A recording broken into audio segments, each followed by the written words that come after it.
What's going on, everyone? It's Matty Big Chest, and this is Dynasty by Design. My mission statement here is to help all the people who are coming into Dynasty get accessible information easily, because that's how you win your leagues, and winning your leagues comes with rookie drafts, and with that we have to study the NFL draft. And here today we have Aaron Wilcox with me, and how are you doing today, Aaron? Oh, I'm doing really good. Yeah, I'm pretty fired up after seeing this first round. It was a very exciting draft. I think at least a start to the draft. So, yeah, Oh I'm yeah, doing both awesome. of our teams, both got tackles, so we're pretty happy about that, right? Yep. Vikings fan and a Lions fan here, so we're excited about our picks. Protect the quarterback, that's huge. But we're gonna break down some of the first round picks that we thought were interesting for fantasy. So I'm gonna pass it to you, Aaron. First, what was the first pick that you have for fantasy implications? That's your biggest landing spot. Yeah, I could go with an obvious one and say Trey Lance for sure to the 49ers. I think that's one of the best possible landing spots in my opinion for him. Just as I do think that he's somewhat of a developmental guy, but I think it's the right offensive system, it's the right coaching staff, right team for him.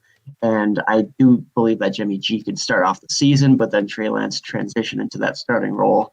I didn't see that coming. I mean, I know that there was rumors over the last week or so of that happening. I always thought that it would be Fields, that they were just, for whatever reason, trying to divert the attention away from Fields. But yeah, I think that Trey Lance pick could be dynamite for fantasy. What are you thinking for landing spots? Yeah, my favorite landing spot was Devonta Smith to the Eagles. I thought that was perfect for him. Just the fit with Jalen Hurts is going to be great, man. Smith's weight is under 170 pounds, but that's not an issue for me. They traded up to get him. All they had to give was a third as well. So I thought that was a pretty good price to pay to get your wide receiver one on your board. And they jumped the Giants, who actually had to trade down again to trade down to get Kadarius Toney, which I didn't think was my favorite landing spot for him. But that's interesting because Daniel Jones is a guy who can get the ball to someone who can create yards at the catch. So I think that Kadarius Toney is going to be aight in New York, and he'll be good for fantasy. But for quarterback wise, I'm going to have to go Justin Fields and take a different quarterback. I think him sliding and going to the Chicago Bears is perfect for him because he has Andy Dalton there, so he can step in whenever he's ready to go. Justin Fields played with those rib injuries, and he played really well in the final games. So he's a real competitor, and he's always been step with Trevor Lawrence throughout his career. Throughout the Elite 11 to just the national championship games. He's been competing with Trevor Lawrence. So, what do you think about Justin Fields landing in Chicago? Oh yeah, I'm super excited about Fields landing there. I think he has adequate weapons. I'm not absolutely thrilled at what they have. Maybe they add more in this draft, but I do think that A Rob is a nice weapon for a young quarterback to be throwing the ball to for sure. And then Mooney's upcoming, Kmetsk, pretty decent. Hmm. You got Monty there, some other depth running backs. So yeah, no, I definitely like the fit. And as a Vikings fan, I'm sure you might feel the same way as kind of being a I'm Lions scared. fan. It's going to be tough in the division. Yes, Oh yeah. I was not happy seeing him land there, but I think for fantasy purposes, I could definitely see him still being viable as the 102 in superflex drafts um, among rookies. I mean, he's that good, even though he did fall in the draft. So I don't know if you have thoughts on that, if you would still take him there, but I'm not letting him fall to the middle of the first round deter me from that. I just got him at the 104, and I couldn't be happier. I was bluffing that I was going to take Pitts to the guy who traded up to the 103, hoping he wouldn't take Fields, and it worked. So I wouldn't be taking him quarterback two. I think that Trey Lance would step into that for me, based on Yeah. potential. I think that ceiling's sky high, man. Like, oh man, he looks like he has the arm talent to make any throw. He has really. I think they said that he had a photographic memory, which is like what every NFL quarterback basically has. So I mean, that's really nothing different. But he can pick apart defenses. And I think that's really good, and he can use his legs to get 10 yards every play if he needs. But let's talk about some offensive tackles. The Chargers drafting Rashawn Slater. That was a big pickup for me. I think that helps Justin Herbert in the long term. What do you think about these tackles going to Jared Goff, Justin Herbert, Kirk Cousins, and then there's a multitude of other picks, like Derek Carr got a offensive tackle. What do you think about these ones that are going to step in and help these quarterbacks right away? Do you think it's going to actually benefit them, or do you think there's not going to be much of an impact?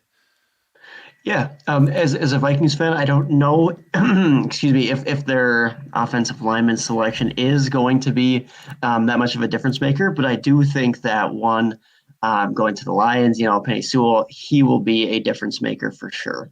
I thought that the Bengals may have made a little bit of a mistake there. Hopefully they can scrap something together. And then as far as the Chargers, I'm fine with that for sure. I mean, I was hoping that they'd get Herbert a nice weapon for sure, but maybe they're able to do that day two. So we'll see what they have in store. There's a lot of draft left, but Yeah. I do see those offensive tackles as they're fine. They're teams that could use some more offensive line help. Yeah, and so what are some picks that you had in the draft that were some head scratchers for you that you thought could have been a better player or could have been an offensive weapon for a team that needed it? I'll start with mine just to give you one. I thought that the Jacksonville Jaguars taking Travis Etienne was a bit aggressive, and that they could have probably went for an offensive tackle here. But who was available at offensive tackle? That's the question, because there wasn't one that was taken after him. So Travis Etienne might have been the best available player on their board. But there's players like Quiddy Pay. I think that the Colts could use a wide receiver. But I think that Quiddy Pay is still an excellent pick. So I have no qualms with that pick. It's just like I don't know, who would you label as a reach? Yeah, I do have to say Kadarius Toney, who you mentioned earlier, he landed at the Giants, and going 20th overall in the draft is just a bit high for me. And I know that the NFL doesn't always care about the analytical profile of prospects. They care a little bit more about what they're doing for their team on the field. So I understand why they want an electric weapon like Tony, but he's had health issues in the past. He's had some struggles to really just produce in their offense. I do have some concerns about him going in the first round there, and I'm not letting that significantly sway. I have to adjust but not overreact as far as my dynasty rankings. So I think I had him more in the late second round of Superflex draft, and I'm not moving him into the first round for me personally, just due to the flaws that I do see in his prospect profile. So I thought that was a bit of a reach, especially for the Giants, who already have guys who are going to demand targets in Sterling Shepard, Evan Ingram, Kenny Galladay. Say what you Yeah. want to about Slayton. They do have a bunch of other weapons there. So I have a hard time seeing Kadarius Toney become a consistent, um, high-ish end fantasy producer. hmm Yeah, I definitely agree. I think Kadarius Tony is going to be all right still, but is he going to be what he wants to be? I think at an NFL level he's a good pick, but for fantasy purposes, I don't think he's going to be as good as you want him to be. So I'd say take that landing spot with a little bit of caution, but I think that most of these landing spots are really good, man. Like Jalen Waddle landing in the Dolphins, that's a good landing spot for him, even though it was a little high. I think that he's going to be fine there. I think that he's going to get good production. He's going back to Tua, and he's going to be fine. Sorry, I got the hiccups. But, Jamar Chase landing with the Cincinnati Bengals is a great landing spot. He's going to be back with T. Higgins and Tyler Boyd, and that's going to form basically a better wide receiver core than the Rams had when they had a three wide receiver core. So look at the Bengals to do something this year, because that's what they like to run. It's a copycat league here, and they're running the Rams offense, and that's a three wide receiver set. So that's why they took Jamar Chase over offensive lineman. Do I agree with that? Hell no. But if they want Jamar Chase, they're going to take Jamar Chase, because they're going to get linemen later in the draft. They have a lot more picks. So what do you think about Jamar Chase going to the Bengals? Do you think they should have taken Panay Sewell, or are you happy that the Lions got him? Yeah, I do think that they should have taken the best offensive tackle, in my opinion, in the draft. But a consolation prize in Jamar Chase, I mean, that's kind of a no-brainer at that point, to Yeah. lock up one of those guys. And I don't see, I mean, I see this as a tough situation to project who is going to have maybe a top five fantasy receiver upside amongst Higgins and Chase, just because they are such a good combo as far as talent wise. And then Tyler Boyd should also continue to command some targets.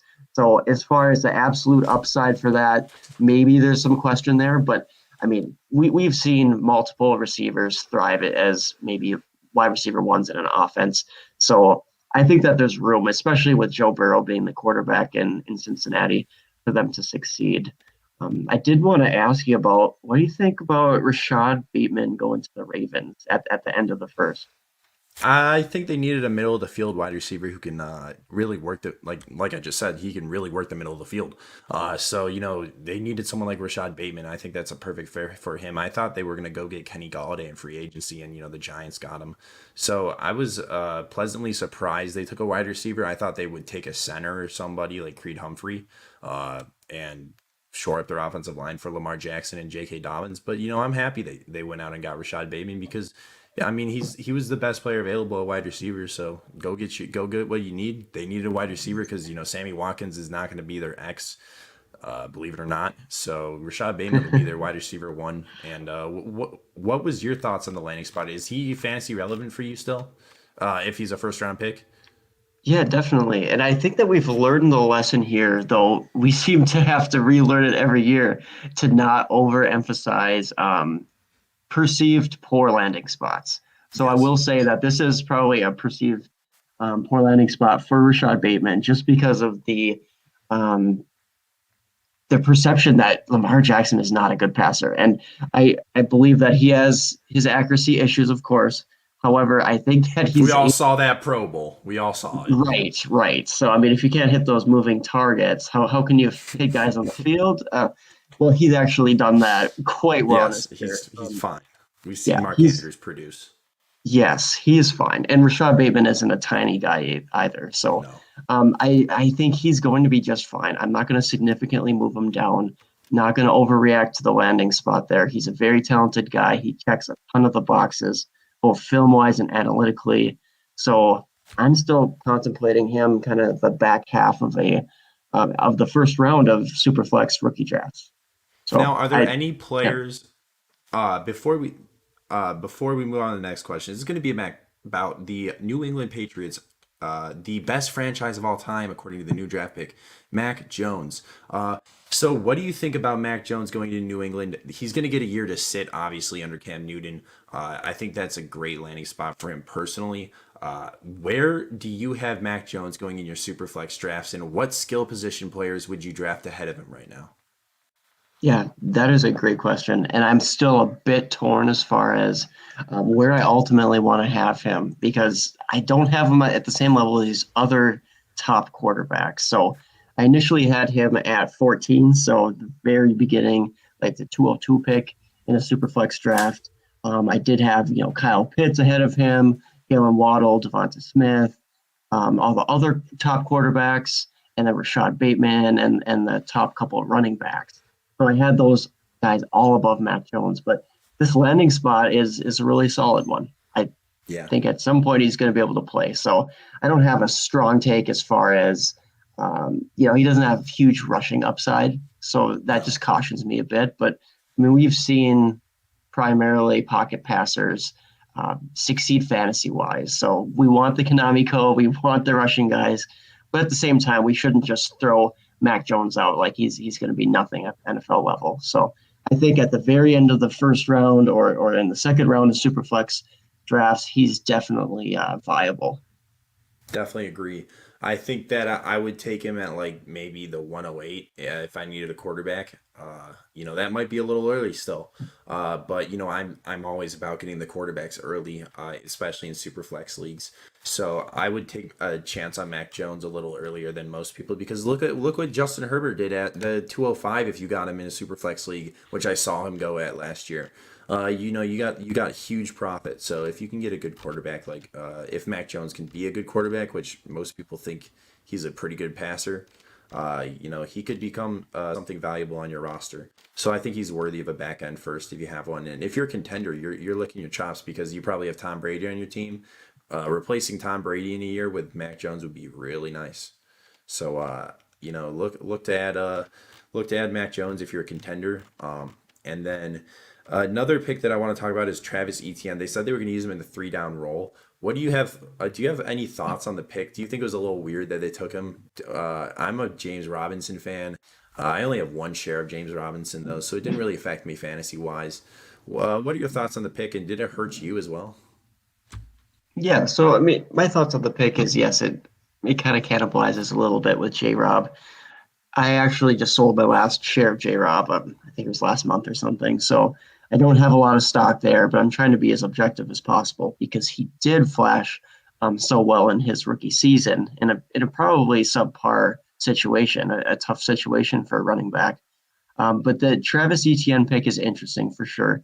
I did hear a report that Urban Meyer wants to use him as a receiving back, and that doesn't mean that he's going to be exclusively a receiving back.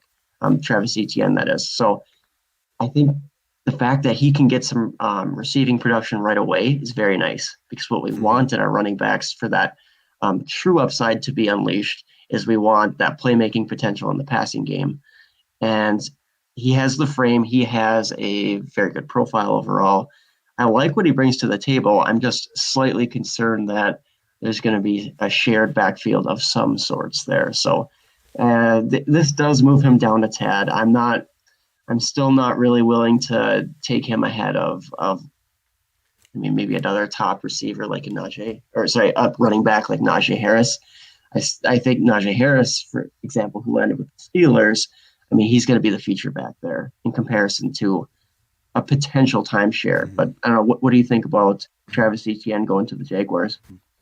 I like it a lot because Urban Meyer talked about adding speed at receiver and running back, and that's what they just did. They added speed, and who's familiar with Travis Etienne? That's Trevor Lawrence. So I like adding familiar weapons, and that's a good fit I think for him. It does kill James Robinson a little bit in fantasy, but I'm still taking James Robinson as a RB2 in most leagues. So I'd be happy if I could get James Robinson at a discount right now. Going to Najee Harris that we talked about, the league's worst running game was the Pittsburgh Steelers, and the Steelers identified Najee Harris as their best back, and they took him. So I can't hate on the pick. I think they needed some offensive line help, but Najee Harris is going to be a player that helps right away. So I think that Najee Harris is going to be my RB1 in this class. He projects favorably in analytic models to like Matt Forte and other running backs. So I think that he's a pretty good back. So give me some Najee Harris. Let's run a mock draft before we go. A quick fantasy mock, picks 1 through 12. I'll let you go first since it's a super flex. I'll let you go first since you're the guest. You got the 101. Who are you going and why?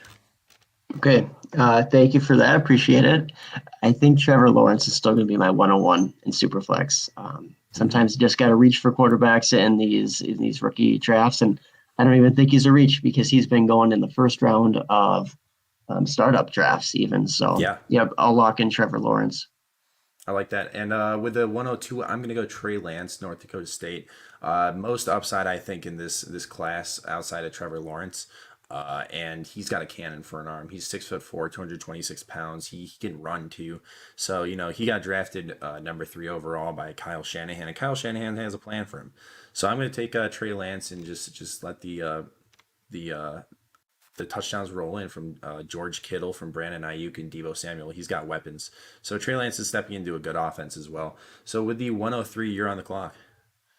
Thank you, and I'm going to go with Justin Fields. So when you were Yep. describing a lot of the things that Trey Lance does well earlier, I could see all those things applying to Justin Fields as well. And he's even a Agreed. more refined passer. He has more experience. He's been, a top recruit all this time. I mean, he's done a lot of very great things at the college level. And I think he's going to be fine for the Bears. He might not have the same quality of talent that Trey Lance does in the 49ers. So that does make a difference, but I'm still comfortable enough with him at the 103.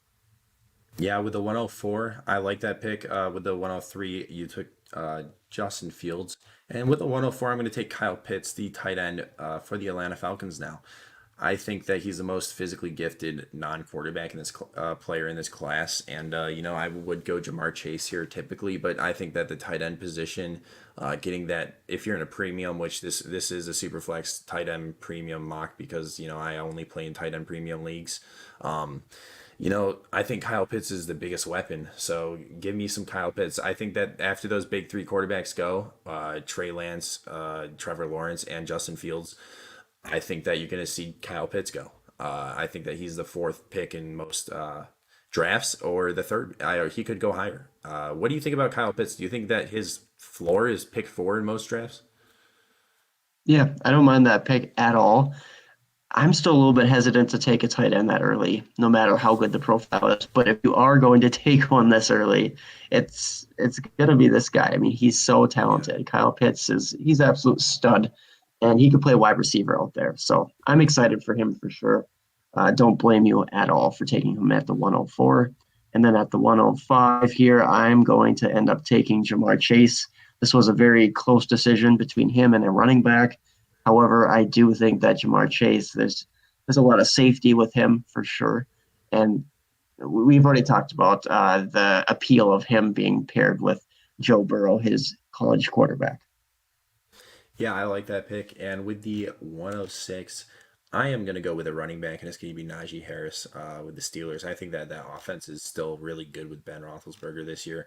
And having Najee Harris is going to open up some stuff for the passing game. So Najee Harris is going to step into a 1,000 yard role instantly, basically.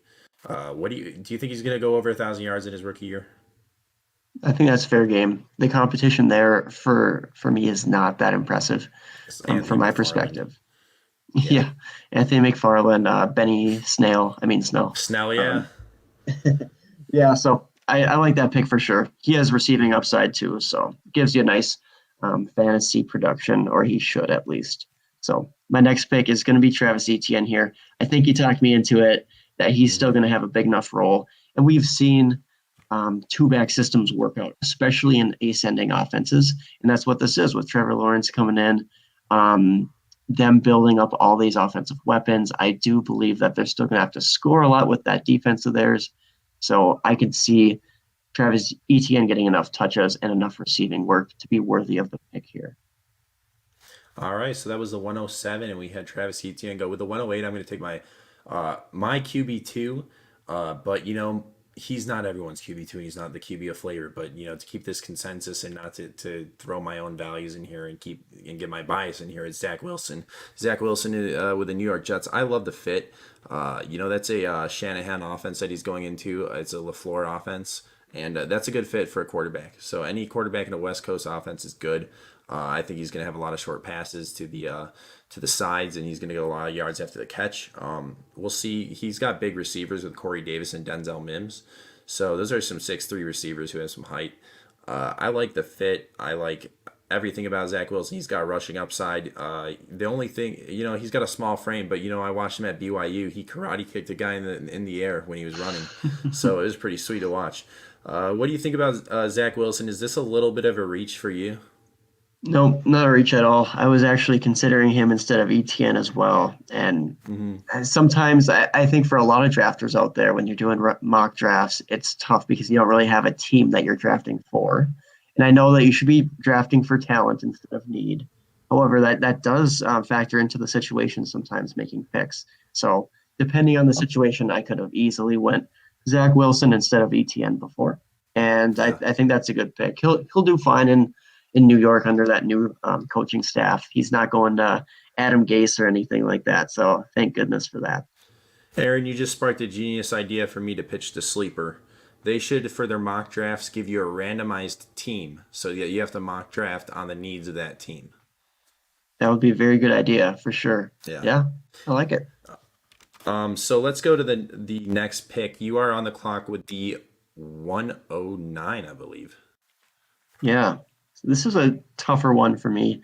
I'm just seeing some of the landing spots amongst wide receivers. I'm going to go Rashad Bateman here just because he's a little bit more safe as far as he provides a lot of the things that I want analytically and tape wise. And I'm not too scared off like we were talking about the landing Yeah. spot. However, I think you might take this guy, but I'm tempted to take another wide receiver here instead of Yeah, I know. Bateman. I know who you're talking about. Okay. And it's the Eagles player Devonta Smith, right? He's still Ooh, on the board. he is on the So board. so Devonta Smith is going to be my pick over Jalen Waddle. I know that you were talking about Jalen Waddle there. He's higher on your board for you, but I think Devonta Smith landing in the Eagles is perfect. He's going to be the wide receiver one there with really no competition. In Miami, you have Will Fuller who's going to compete with touchdowns. So Devonta Smith really has no competition besides Dallas Goedert for touchdowns, in my opinion. Uh, I mean, he's going to get Miles Sanders to get touchdowns as well, but Jalen Hurts is going to get his touchdowns as well too. But I think that Jalen Hurts needs a wide receiver one, and that's Devonta Smith. And he's going to fit really well in that offense, and they're going to use him right away. And I think he's going to fit right away there too. What do you think about Devonta Smith there, and why is it a bad pick over Jalen Waddle? Not a bad pick by any means. No. I'm totally on board with that. I have Waddle slightly higher, but the difference between like early first and mid first, I mean, it's negligible. It's not a big deal at all. And I just recently moved Devonta Smith down because of his size, and we can talk at length at another time about some of my concerns with that. And it's not necessarily injury related specifically, but I do think that there's a lack of previous guys succeeding in the NFL. He has to be an outlier, and I know some of us are okay taking a bet on him being that outlier and hitting and producing at a high level. So I respect that pick for sure. And for my next pick, I will pick Jalen Waddle then. So we've seen that landing spot, and I think with Tua being reunited with him and Waddle really showing that, I mean, he's a dynamic player for sure. Don't let that injury fool you. That stopped him from breaking out this year in his third season. The guy was on pace for a crazy season as well. So I will take Jalen Waddle there. Yeah, and this is the last pick in the draft. This is pick 12, and I'm going to end it with a quarterback, and that's Mac Jones. This is the contenders first that I'm telling you about. This is where you got to stash Mac Jones on your roster and just hope he turns into something good. If you see the draft comparison pictures of Tom Brady at his combine and Mac Jones with his shirt off, it's pretty remarkable. That's a joke, but it's just so funny to see because there's so many similarities. But it's Mac Jones is not close to Tom Brady, but he's someone that you need to stash on your rosters because he can become something good. Yeah, that's it for this episode. Thanks for joining me, Aaron. Let us know once again where we can find you and what you're working on right now. Absolutely. Well, you can find me at Aaron Wilcox86 on Twitter. I put out some content there. I'm kind of diving into Campus to Canton right now. I have one current startup and then another one coming up soon with that. So putting out some Devy content as well. But as always, you can follow me on Twitter, reach out to me with any questions. I'm also part of the Monocle Dynasty podcast series. So I take part, I'm co-host for the Devy Devotional podcast. So I really appreciate you having me on. This has been a blast and nice to recap the NFL draft. This is like, second Christmas for a lot of us draft junkies and fantasy players. Especially as a Vikings and a Lions fan, where we're here just wanting our team to get better so we can finally win. But yeah, this is a great time, man. This is a great time of year. It's a holiday for us. So we're celebrating and we're having a good time. So it's always a good time to talk draft, and it's a good time talking with you, man. So thanks for coming on. This is episode 13 of Dynasty by Design, and thanks for listening. Hope you guys are enjoying the NFL draft as well.